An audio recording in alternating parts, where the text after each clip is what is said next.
بسم اللہ الرحمن الرحیم نحمدہ ونصلی علی رسولہ الکریم اما بعد اعوذ باللہ من الشیطان الرجیم بسم اللہ الرحمن الرحیم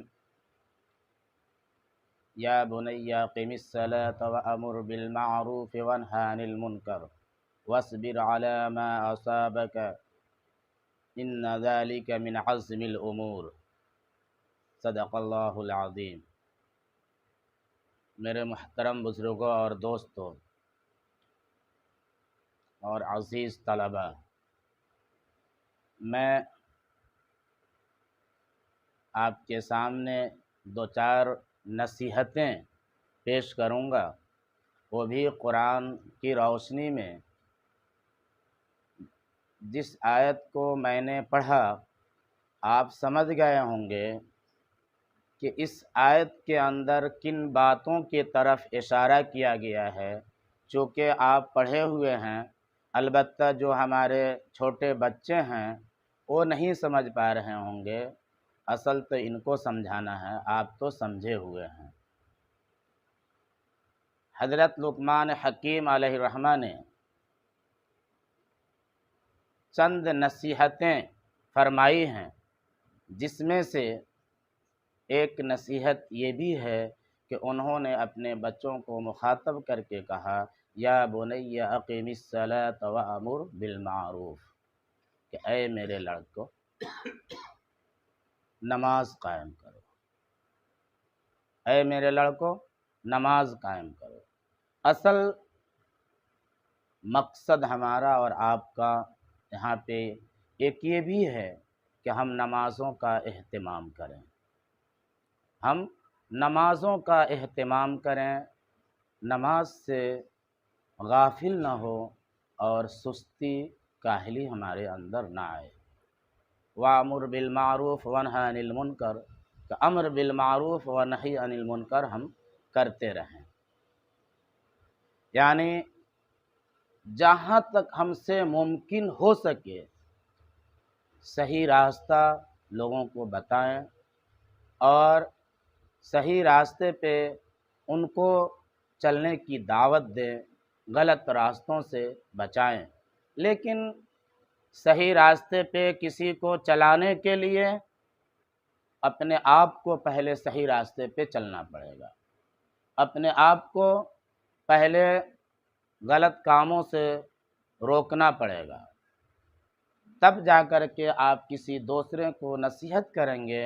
تو وہ نصیحت دوسرے کے اندر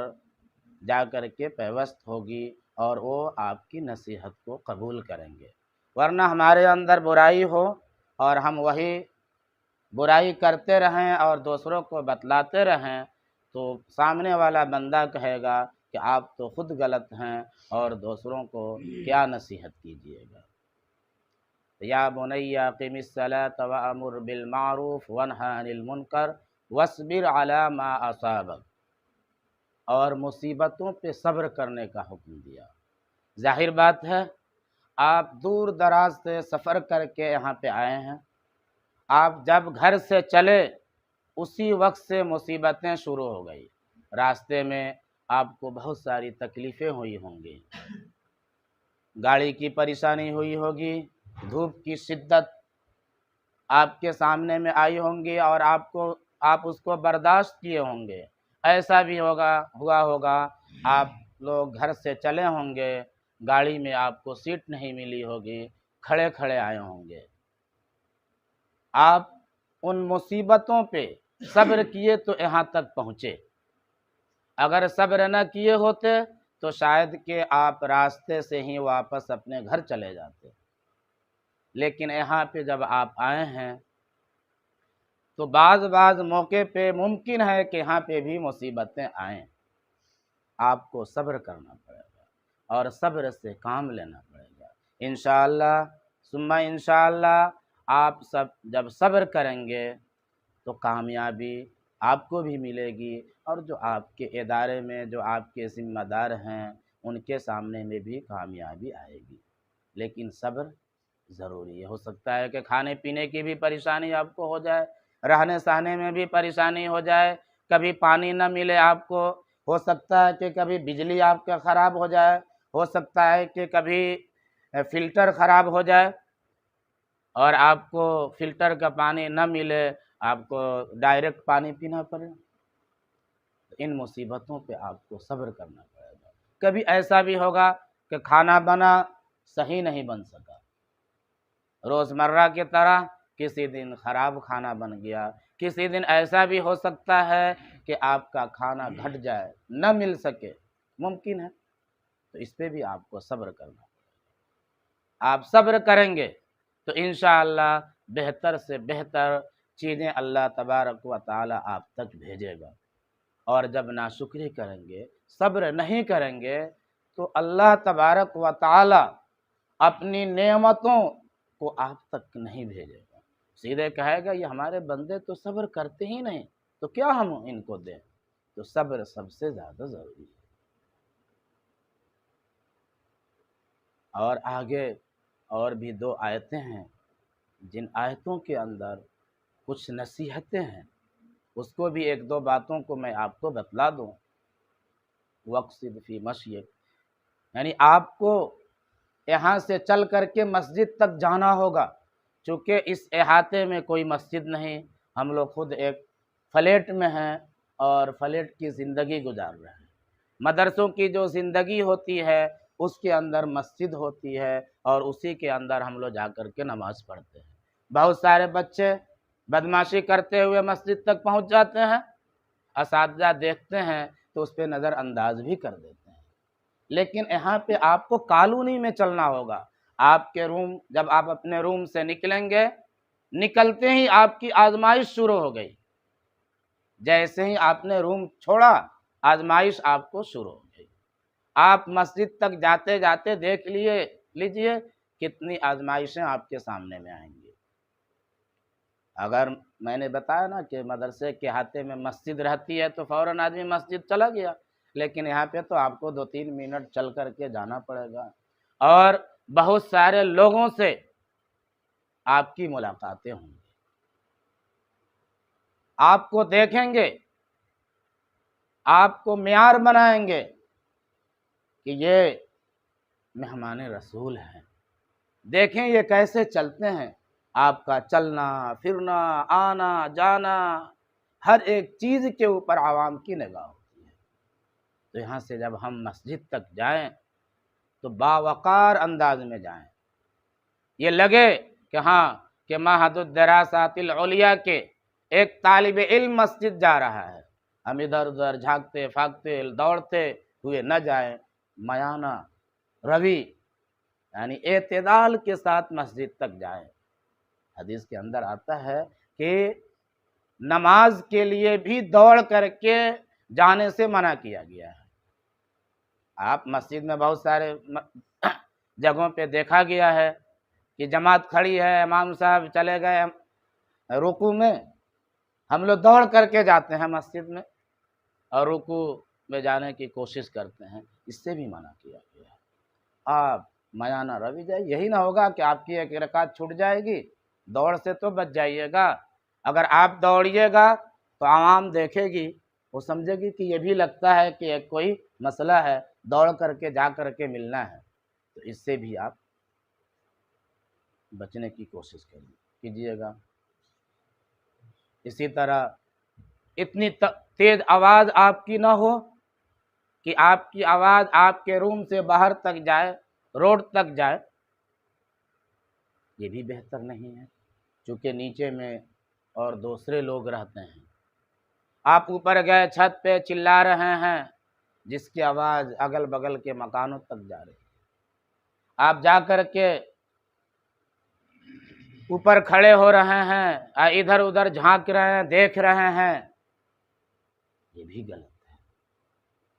آپ کی ضرورت ہے چھت پہ جانا، آپ جائیں اور وہاں پہ ضرورت پوری کریں، فوراً واپس آ جائیں، چونکہ ایک کالونی میں ہم لوگ رہتے ہیں۔ آواز تیز نہ ہو، اس لیے کہ اسی آیت کے اندر یہ کہا گیا ہے کہ سب سے بری آواز جو ہوتی ہے گدھوں کی آواز ہوتی ہے۔ تو ہم کیوں ایسی آواز نکالیں کہ جس آواز سے لوگوں کو نفرت ہو، جس آواز سے لوگوں کو نفرت ہو۔ حتیٰ کہ علماء نے لکھا ہے کہ اگر کوئی تقریر کر رہا ہے، جتنی آواز کی ضرورت ہے اتنی ہی آواز نکالے، وہ چیخے نہیں، چلائے نہیں۔ پتہ چلا کہ مجمع ہے نہیں، 2 4 5 آدمی، 50 آدمی، 100 آدمی سامنے میں کھڑے ہیں، آہستہ آہستہ بھی بول رہا ہے تو اس کی آواز وہاں تک پہنچ جا رہی ہے، لیکن وہ اپنا چلا رہا ہے تاکہ لوگ سمجھیں کہ بھائی بہت زیادہ چلانے والے ہیں، ان کی بہت زیادہ تیز آواز ہے۔ اس سے بھی منع کیا گیا۔ جتنی آواز کی آپ کو ضرورت ہو اتنی ہی آواز نکالیے۔ آپ اپنے روم میں بیٹھے ہوئے ہیں، آپ کے کسی عمل سے، آپ کی آواز سے آپ کے دوسرے روم میں کوئی بھائی ہے یا اسی روم میں آپ کا بھائی ہے، اس کو تکلیف نہ پہنچے۔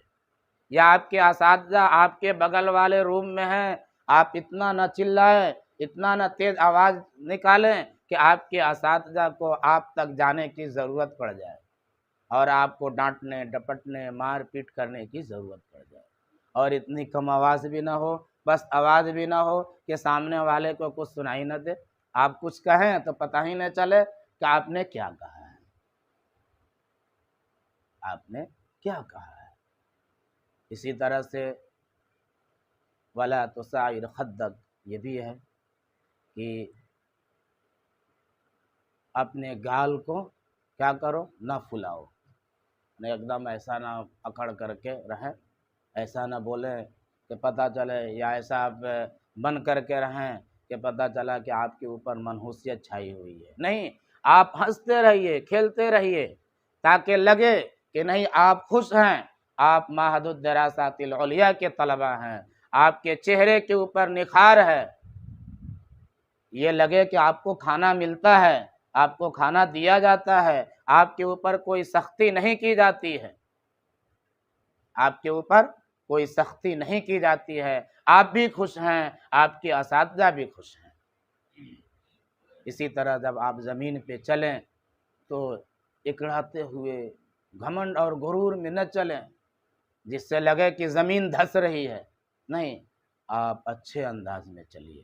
ایک راستے سے چلیے، دوسرے راستے سے آئیے، جو سنت طریقہ ہے۔ ایسا نہ یہ بھی نہ ہو کہ آپ گٹ بنا کر کے 4 5 آدمی ایک ساتھ جائیں اور پورے روڈ پر چلتے ہوئے جائیں، جیسے آج کل ہم لوگ چلتے ہیں کہ 2 4 5 ساتھی ہیں تو ایک لائن سے چلیں گے، آنے والے آدمی کو، جانے والے آدمی کو، سواری والے کو تکلیف ہوتی ہے، نہیں، آگے پیچھے چلیں، آگے پیچھے چلیں، زیادہ سے زیادہ آپ 2 آدمی چل رہے ہیں تو کوئی اگر ضروری بات ہے تو آپ آہستہ آہستہ ضروری بات کرتے ہوئے نکل جائیے، لیکن آپ کے لیے میں یہ کہوں گا کہ زیادہ بہتر ہے کہ آپ اکیلے نکلیں اور قرآن کی تلاوت کرتے ہوئے نکلیں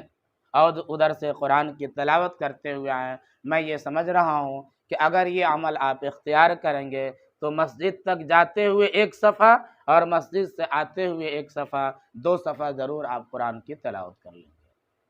2 صفحہ ضرور قرآن کی تلاوت کر لیں گے، یا آپ کے جو روزمرہ کے معمولات ہوں اس کو بھی آپ کریں گے، پڑھتے ہوئے جائیں گے، پڑھتے ہوئے آئیں گے تو شیطان بھی آپ کے اوپر حاوی نہیں ہوگا، آپ کی نگاہ بھی ادھر ادھر نہیں اٹھے گی، لوگ یہ سمجھیں گے کہ نہیں، مفتی صاحب کے ہاں جو بچے ہیں، مفتی صاحب کے ہاں جو بچے ہیں وہ بڑے باادب ہیں، بہت اچھے ہیں، آپ کی طرف سے ہمیں شکایت کا موقع نہیں ملے گا، آپ کی وجہ سے ہماری تعریف ہوگی،